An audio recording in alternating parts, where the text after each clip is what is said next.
Então, fala pessoal, estamos de volta para mais um vídeo. Na aula de hoje a gente vai resolver a questão 105 da prova azul do segundo dia do Enem 2022. Bora para a questão? A questão 105 dizia o seguinte, ó. Em um autódromo, os carros podem derrapar em uma curva e bater na parede de proteção. Para diminuir o impacto de uma batida, pode-se colocar na parede uma barreira de pneus. Isso faz com que a colisão seja mais demorada e o carro retorne com velocidade reduzida.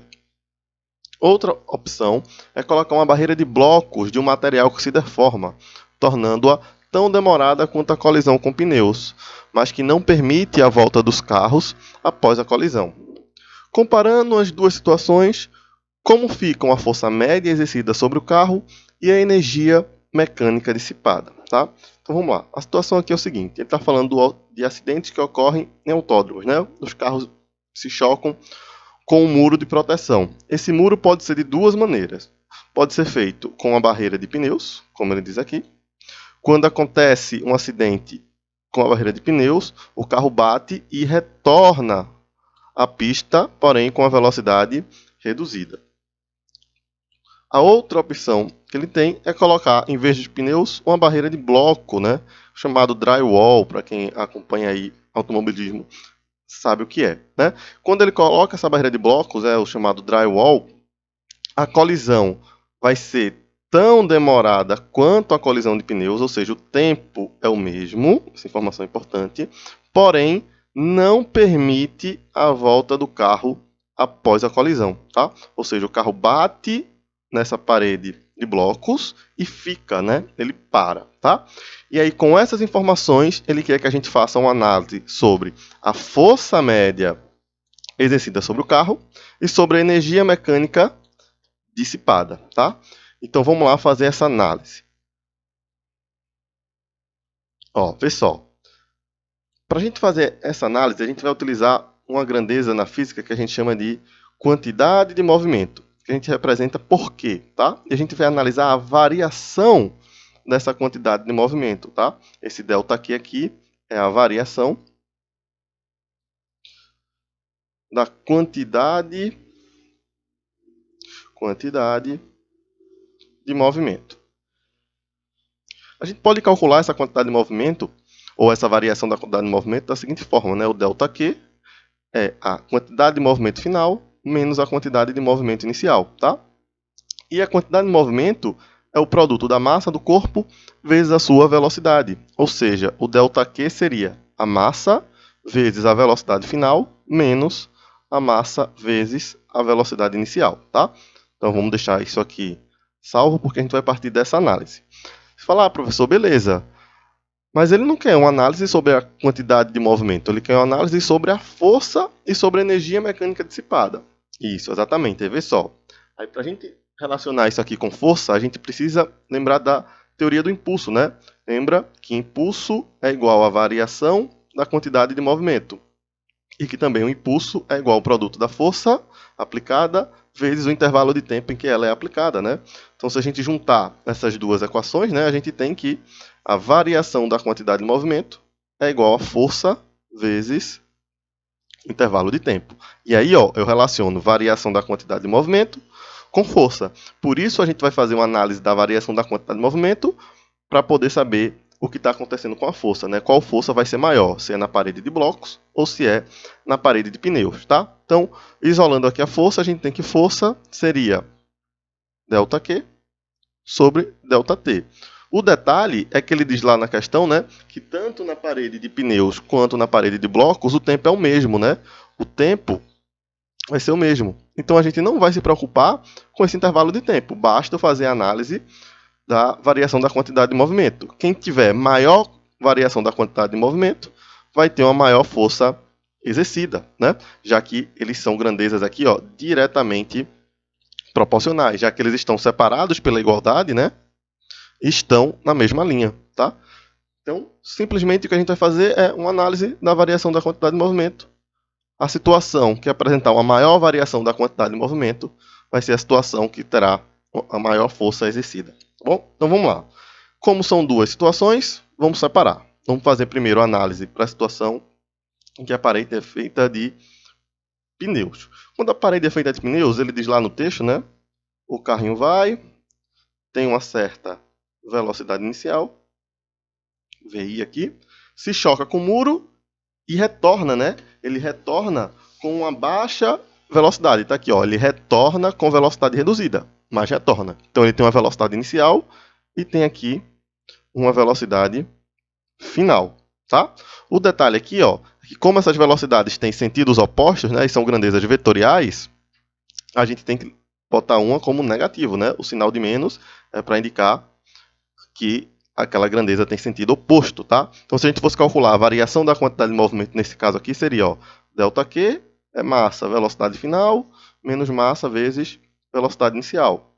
Então, eu botei aqui que a velocidade inicial é negativa, então ficaria massa, velocidade final, menos massa vezes menos velocidade inicial, tá? Porque é uma grandeza vetorial. Então, a gente teria massa, velocidade final, menos com menos vai dar mais, né? Velocidade inicial. Então, como a massa aí é fator comum, né? Está presente em dois termos, a gente pode colocar em evidência. Então, a massa é o produto da velocidade final mais a velocidade inicial. Beleza? Então, ó, a gente conclui que a variação da quantidade de movimento na situação em que a gente tem a barreira de pneus, ela depende, ó, da soma das velocidades. Então, ficar atento a esse sinal aqui, porque é uma soma, tem que dizer que está aumentando, né? É a soma das duas velocidades. Como a gente quer saber quem é maior e menor, isso vai ser importante. A outra situação é quando a gente tem uma barreira de blocos, né? Quando a gente tem uma barreira de blocos, o mesmo carrinho aqui, ele está indo, né, com uma velocidade inicial, mas ele diz lá no texto, né, que a barreira de blocos não permite a volta do carro após as colisões, após a colisão. Se ele não permite a volta do carro, é porque ele vai parar, né? Ou seja, se ele vai parar, a velocidade final dele vai ser 0, tá? Então, mais uma vez aqui, só colocando o sinal de menos na velocidade inicial, né? Porque a gente mantém a mesma lógica da situação de pneus, a gente botou a velocidade inicial negativa. A gente calcula aqui de novo a variação da quantidade de movimento para a situação da parede de blocos, m massa vezes velocidade final, menos massa vezes velocidade inicial, né? Então a gente vai ter massa vezes 0, né? Porque a velocidade final, nesse caso, vai ser 0, já que ele vai parar na barreira, menos massa vezes menos velocidade inicial. Então, esse 0 vezes m vai desaparecer, né? Menos com menos vai dar positivo. Então, a variação da quantidade de movimento aqui vai ser massa vezes velocidade inicial. Ou seja, na situação da barreira de blocos, a variação da quantidade de movimento depende apenas da velocidade inicial, enquanto na barreira de pneus é a soma tanto da velocidade final com a velocidade inicial. Ou seja, a variação da quantidade de movimento é maior na barreira de pneus. E como a gente viu aqui, né, que força e variação da quantidade de movimento são grandezas diretamente proporcionais, a força média exercida pela barreira de pneus vai ser maior do que a força média exercida pela parede de blocos, tá? Então a gente pode falar, ó, que a força na barreira de pneus é maior do que a força na parede de blocos, tá?